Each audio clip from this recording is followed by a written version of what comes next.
أعوذ بالله من الشيطان الرجيم. بسم الله الرحمن الرحيم. السلام عليكم ورحمة الله وبركاته.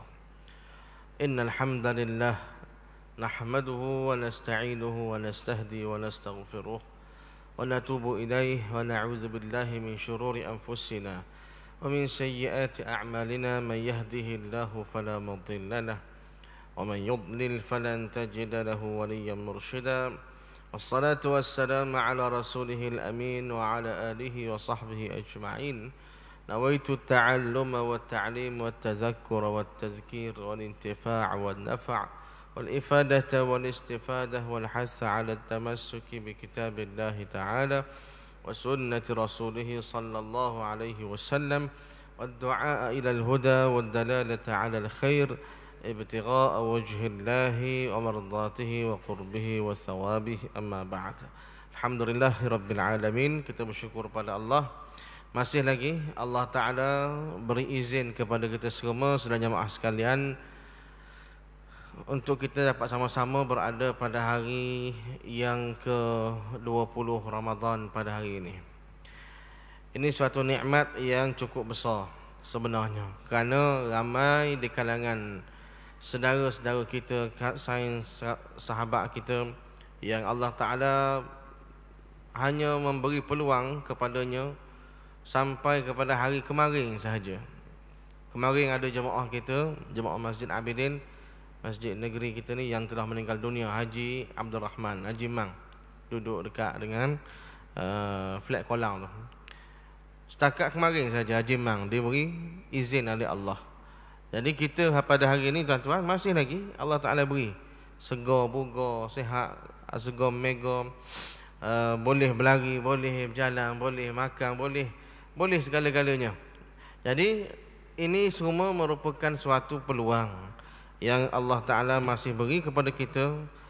Tidak lain dan tak bukan hanyalah untuk Allah Ta'ala melihat betapa kita nak ke tidak untuk menginsafi diri kita atas segala apa kecuaian yang telah kita buat kepada Allah.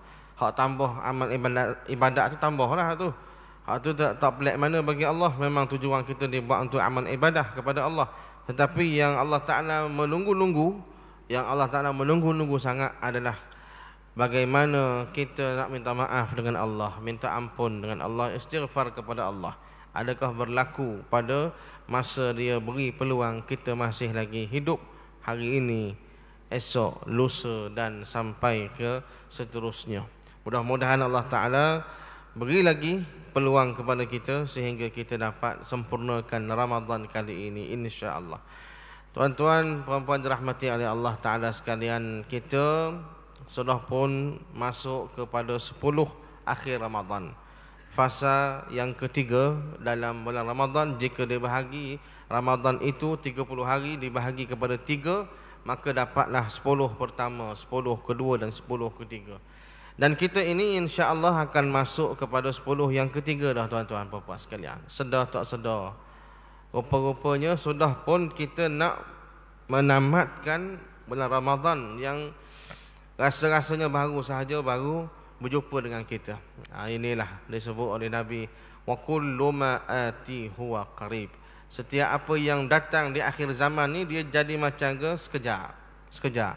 Masa tu tak berasa kita. Sehari-hari duduk kerja, pergi mari, pergi bazar, balik bazar apa semua. Nak habis dah Ramadan. 10 hari je lagi tuan-tuan. 10 hari.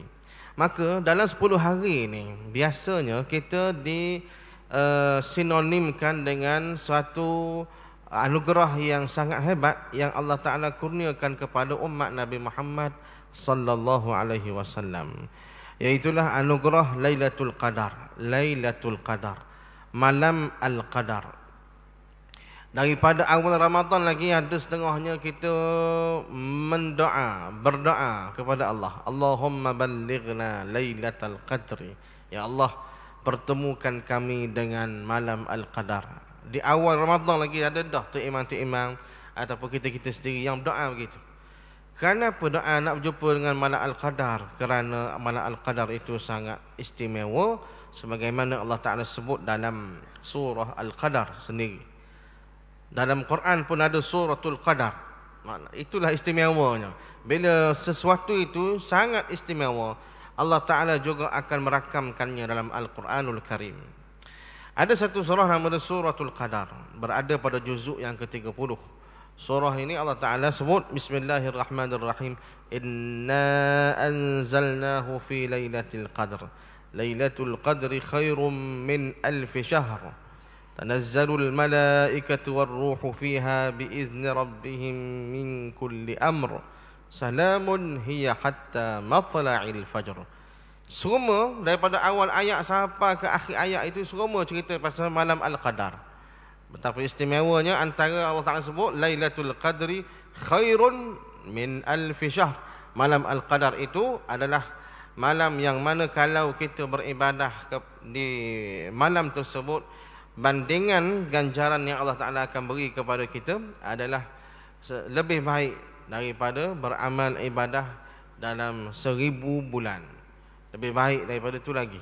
1000 bulan dikonvert pada tahun lebih kurang 83 something tahun lah. 83, 84 tahun begitu.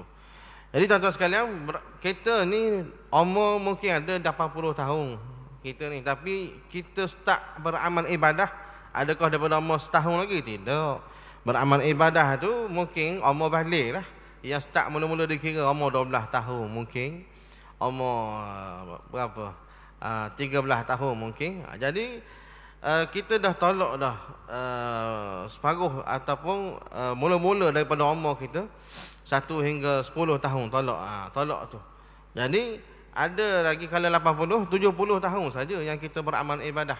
Itu pun masa kita umur 11, 12, 13 tu, nak kata kita beramal ibadah dengan betul-betul yakin tu berasa tak lagi. Itu baru kita mengenal hukum hakam, mengenal dosa pahala. Jadi nak cover hak tu, nak buat bekal di depan Allah Ta'ala ni, hak saya dah beramal ibadah daripada umur 13 sampai ke 18, 20 tu berasa tak boleh nak ambil kira lagi tu.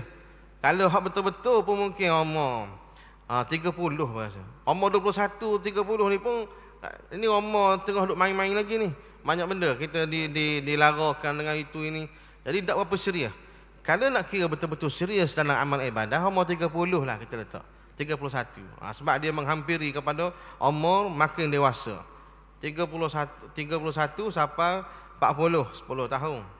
41 sampai ke 50, 10 tahun lagi 20. 51, 60, 30, 61, 70, 40. Kalau umur 80 baru 40 tahun kita beribadah dengan betul-betul serius. Jadinya Allah Subhanahu wa taala menghadirkan malam Al-Qadar dengan hanya kita beribadah berbetulan sungguh dengan malam tu, maka kita akan dibayar pahala ganjaran dari Allah Taala ibarat kita beramal ibadah lebih daripada 80 tahun. Hak leleninya 40 tahun baru kita betul-betul nak kata hak amal ibadah pure kepada Allah Ta'ala tu. Tolak-tolak hak lagu, hak budak-budak apa semua tu, 40 tahun kita kira tadi nak. Jadi nak banding dengan hak Allah Ta'ala beri ni lebih baik daripada 80 tahun. Maknanya lebih baik tu istimewa sangat-sangatlah tuan-tuan sekalian. Sebab itulah jadi ramai di kalangan umat Islam sangat mendambakan untuk mencari malam Al-Qadar ini, sehingga berdoa di awal Ramadan lagi, Allahumma ballighna lailatul qadr. Tuan-tuan apa yang dirahmati oleh Allah Ta'ala sekalian, dalam satu hadis Nabi SAW, Nabi ada sebut berkaitan dengan malam Al-Qadar ini. Ketika mana di permulaan Ramadan, Nabi menyatakan kepada sahabat baginda, Atakum Ramadan syahrul mubarak. Telah hadirlah, telah mari berjumpa dengan kita semua satu bulan, nama dia bulan Ramadan, yang mana penuh dengan berkat bulan ini. Syahrul mubarak. Faradallahu alaikum siyamahu. Allah Ta'ala telah mewajibkan puasa kepada kita semua pada bulan ini. Tuftahu fihi abwabul jahim, tuftahu fihi abwabul jannah. Dibukakan pintu-pintu syurga ataupun pintu-pintu langit, abwabus sama. Wa tughallu fihi wa tughlaqu fihi abwabul jahim, dan ditutup serapat-rapatnya pintu-pintu neraka. wa tughallu fihi maradatus syayatin, dan diikat, dibelenggu syaitan-syaitan yang degil. Lillahi fihi lailatun khairun min alfi syahr. Di sinilah poinnya yang kita nak bincang pada tengah hari yang ringkas ini. Kata Nabi, pada bulan itu ada satu malam, lailatun khairun min alfi syahr, yang lebih baik daripada 1000 bulan ataupun bersamaan 83 tahun lebih. Man hurima khairuha, akan tetapi walau bagaimana istimewanya malam itu, malam Al-Qadar itu, man hurima khairuha faqad hurim. Kata Nabi, sesiapa yang Allah Ta'ala telah haramkan untuk dia dapat kebaikan pada malam Al-Qadar itu, maka faqad hurim. Dia usahalah lagu mana cara sekalipun, Allah Ta'ala dah kata haram pada dia, dah blacklist dia, maka dia tak akan dapat mengecapi kebaikan, manfaat daripada malam Al-Qadar itu. Ini tuan-tuan sekalian, hadis riwayat Imam Nasai. Nampaknya malam Al-Qadar ini memang hebat, tetapi Nabi ada beri suatu dipanggil tambih ataupun peringatan kepada kita. Sesiapa yang Allah Ta'ala telah blacklistkan nama dia untuk dia nak dapat manfaat daripada malam Al-Qadar, dia tak boleh dapat. Maka dia usahalah guna-guna pun tak boleh. Ini katanya apa nama ni? Katanya ulama, ai man mana'a khairuha bi an lam yufiq li ihya'iha walau bit ta'ah fi tarafaiha, ai mana'al khairi kulluh.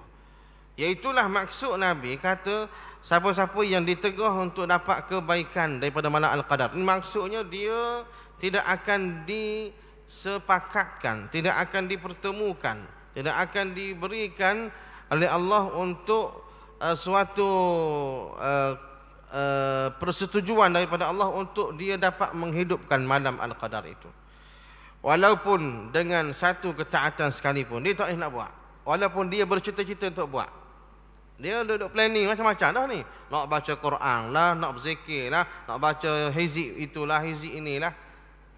Tapi oleh kerana dia tu ada masalah dengan Allah Ta'ala, dia ada masalah yang dia belum settle dengan Allah Ta'ala, maknanya dia sendiri, Allah Ta'ala pun haramkan dia untuk dapat kebaikan daripada malam Al-Qadar. Dengan kata lain, hak duk planning-planning tadi, tak boleh setarang barah nak buat, tak boleh nak buat. Jadi tidur ke, jadi dilarakan dengan handset ke, duk main. Jadi orang lain boleh baca Quran, dia tak boleh nak baca Quran. Tengok Quran mengatuk mata, handset curah balik mata. Jadi dia pun main handset lah. Jadi begitu kaedahnya. Kemungkinan. Jadi banyak benda lah jadi yang memungkinkan kita tak boleh nak mendapatkan manfaat daripada malam Al-Qadar.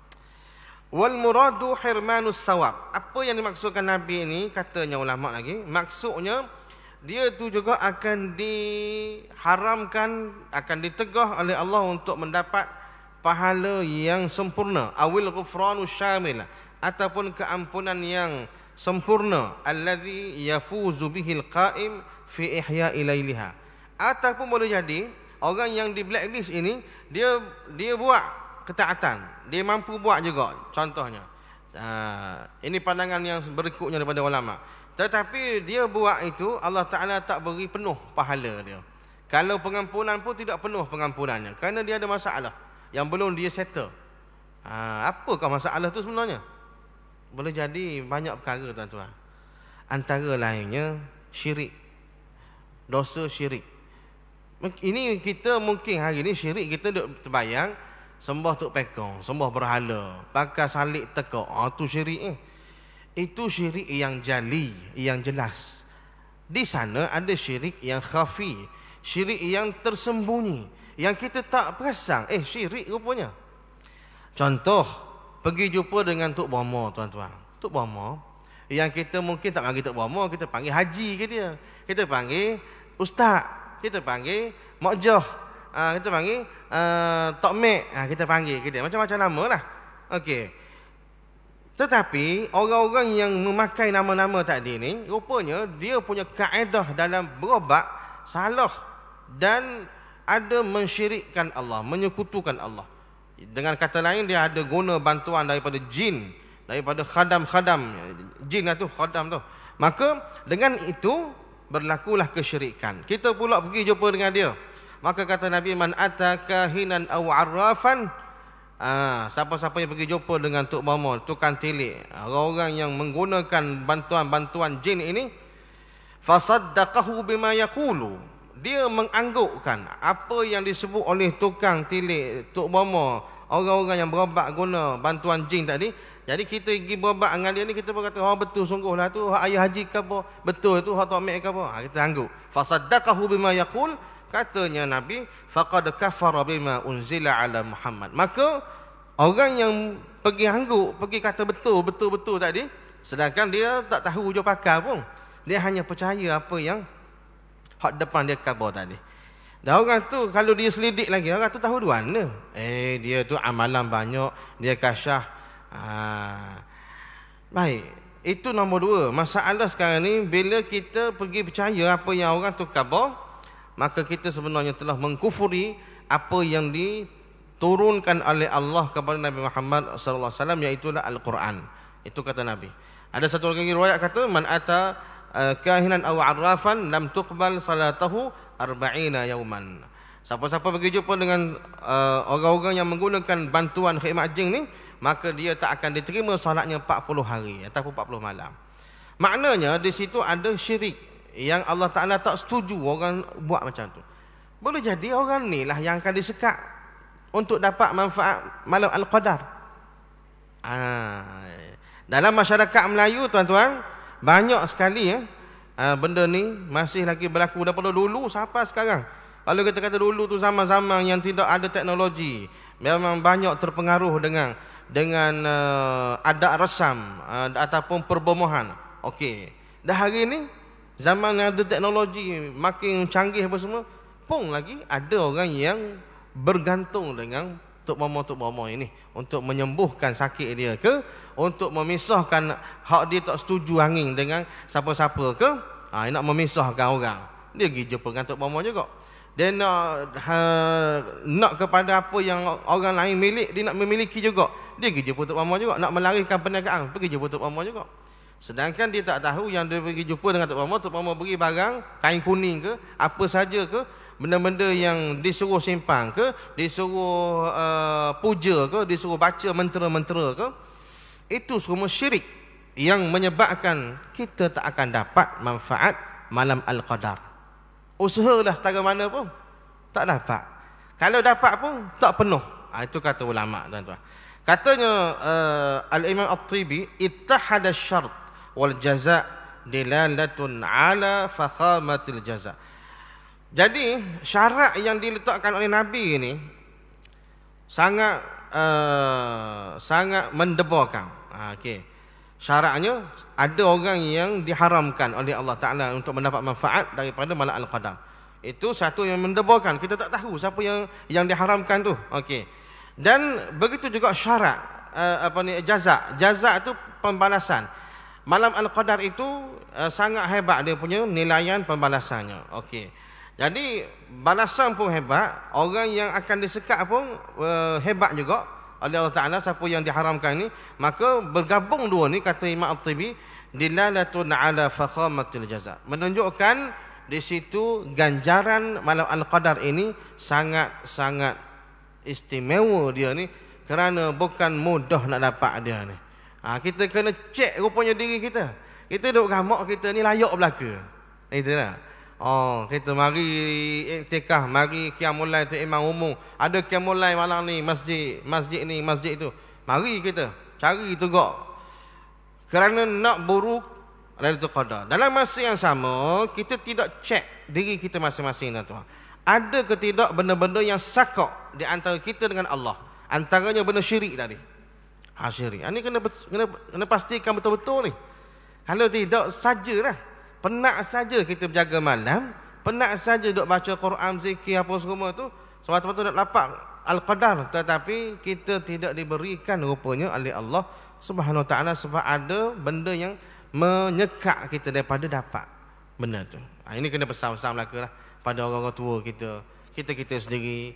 Jadi kita cek balik, ada ke tidak benda-benda yang menyekat di antara kita dengan Allah SWT dari sudut syirik tadi, antara hal besar sekali. Baik, kita cuba tengok dalam masa yang ada ini, ya tuan sekalian, malam Al-Qadar. Malam Al-Qadar ini kenapa dia dipanggil malam Al-Qadar? Katanya Syekh Saleh Al-Utsaimin, salah seorang ulama di Saudi, dia kata ada 3 sebab yang memungkinkan dinamakan malam Al-Qadar itu dengan Al-Qadar.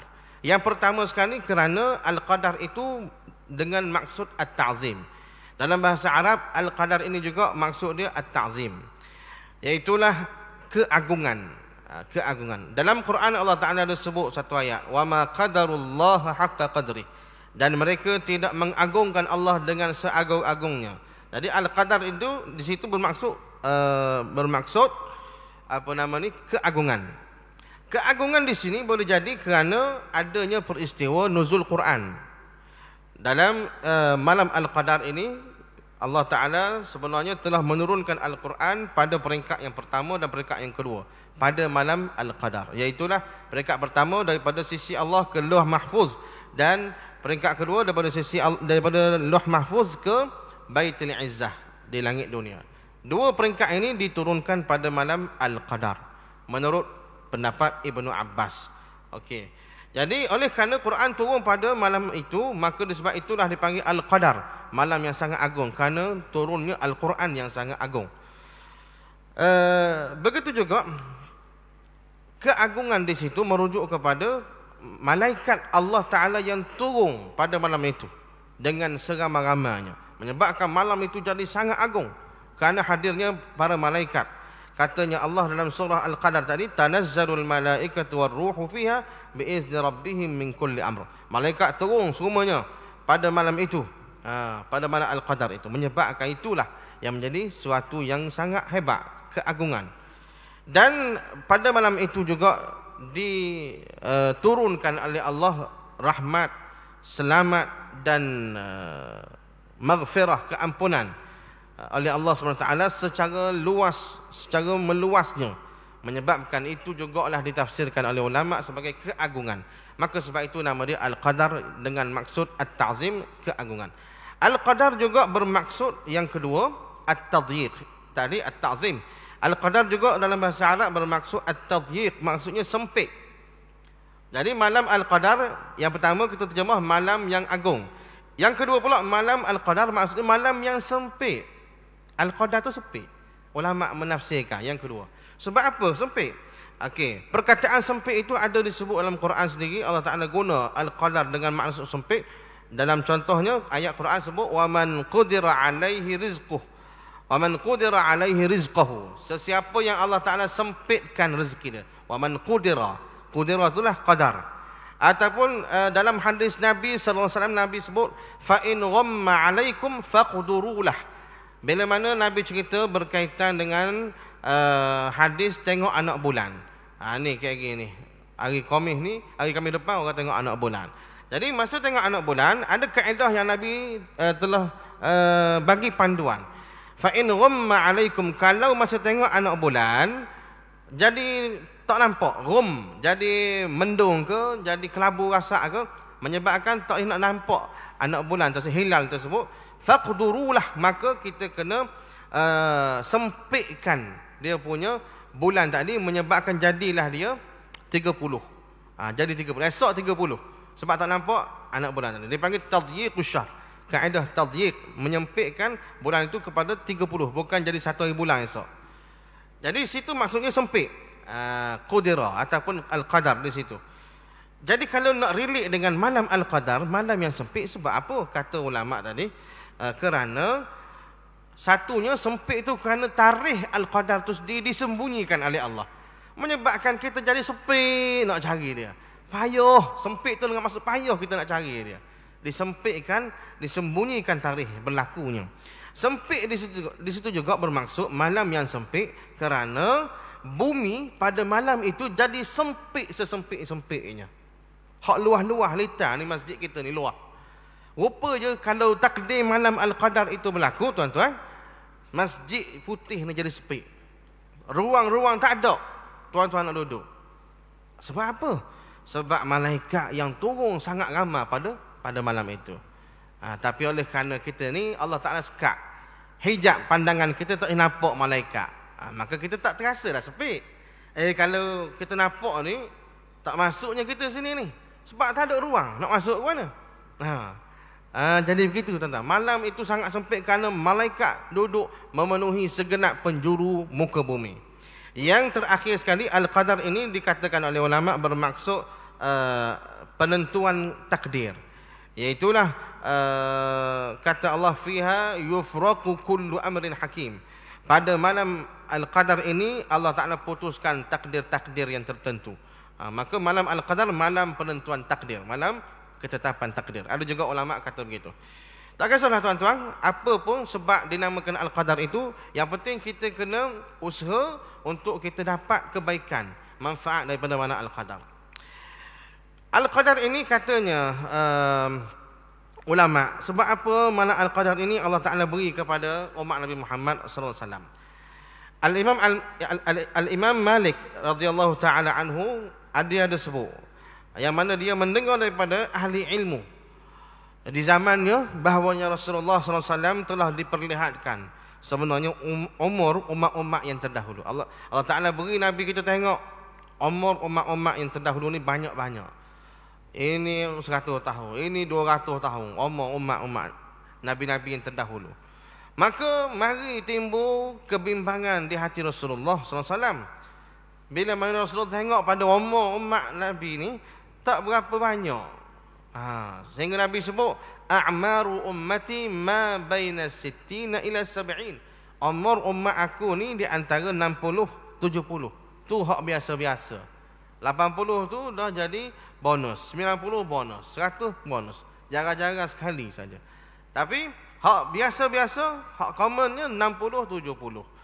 Jadi oleh kerana Nabi tengok umat Nabi, umur umat Nabi Muhammad SAW ini sikit, mari berasa Nabi nak minta dengan Allah sesuatu supaya diberikan kelebihan oleh Allah kepada umat dia ni, agar dia boleh beramal sama hebat dengan orang-orang yang terdahulu. Umat-umat terdahulu umur panjang, makna katanya dia boleh beramal banyak lagi. Umur umat Nabi Muhammad ni sikit, jadi beramalnya pendek. Jadi macam mana nak beri jadi sama seri dengan orang-orang terdahulu? Maka Allah Ta'ala buat turunlah satu anugerah malam Al-Qadar ini, yang mana kalau boleh kita beramal dalam malam ini, bertepatan dengan malam ini, kita akan dapatlah bayaran pahala gandaannya seumpama macam orang-orang dulu, orang-orang umat-umat Nabi yang terdahulu. Tuan-tuan sekalian, ada ulama antaranya Al-Imam Al-Qatadah menyatakan, Al-Imam Qatadah menyatakan malam Al-Qadar ini innama hiya barakah. Malam ini malam yang sangat berkat. Kulluha, semuanya khairun, kulluha khair. Semua malam ini adalah kebaikan. Ila matla'il fajr, sehinggalah terbit fajar. Ada lagi disebut oleh Al-Imam Ad-Dhahhak, la yuqaddarullahu fi tilkal lailah illa salama. Allah Ta'ala tidak menetapkan takdir pada malam Al-Qadar ini melainkan yang selamat, yang baik-baik saja. Wa fi sa'iril layali yaqdi bil balaya was salamah.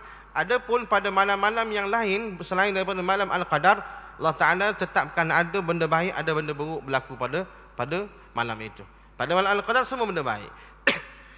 Berkata pula seorang lagi ulama namanya Al-Imam Al-Hasan Al-Basri, idza kana Lailatul Qadar, bila mana menjelangnya malam Al-Qadar, lam tazilul malaikah takhfaqu bi ajnatiha bisalam. Maka bila tiba malam Al-Qadar, malaikat akan mengepakkan sayapnya. Malaikat ada sayap kan? Kita maklumlah ke? Jadi malaikat akan buka sayap masing-masing. Bisalam minallahi. Maka malaikat buka sayap itu untuk mendatangkan keselamatan daripada Allah, untuk menyampaikan keselamatan daripada Allah kepada kita semua. Warahmah, dan juga rahmat daripada Allah. Bila tu? Min ladun salatil maghrib. Start bermula daripada salat maghrib lagi. Salat maghrib ila tulu'il fajr, sehinggalah terbitnya fajar pada esok hari. Maknanya di situ malam Al-Qadar ini sebenarnya dia luas, tetapi setengah masyarakat kita telah menyempitkan dia. Jadi duduk qiyamul lail pada pukul 4, 5 pagi. Duk suruh orang begitu. Sebenarnya hak tu memang payah lah. Kalau orang tak biasa bangun malam ni memang payah tuan-tuan. Nak bangun malam pagi-pagi, 4 pagi, 5. Nak bangun sahur pun puas kejut gitu lah. Anak-anak kita sendiri, orang rumah kita nak bangun sahur. Apatah lagi nak bangun tu untuk bersolat pukul 3:30 pagi. Bukan mudah. Orang-orang yang memang dah biasa, insya-Allah boleh bangun. Okey. Sebenarnya malam Al-Qadar ni dia mula tu bila? Mula dia ketika mana orang azan maghrib lagi.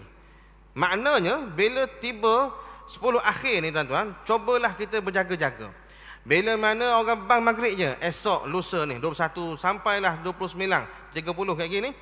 Orang bang maghrib tu bukan setakat kita boleh makan buka puasa, tetapi itu permulaan malam Al-Qadar. Kita kena ingat permulaan malam Al-Qadar ni bila orang bang maghrib. Jadi kita kena buatlah persembahan ibadat yang terbaik bermula daripada orang bang maghrib itu lagi dah sebenarnya.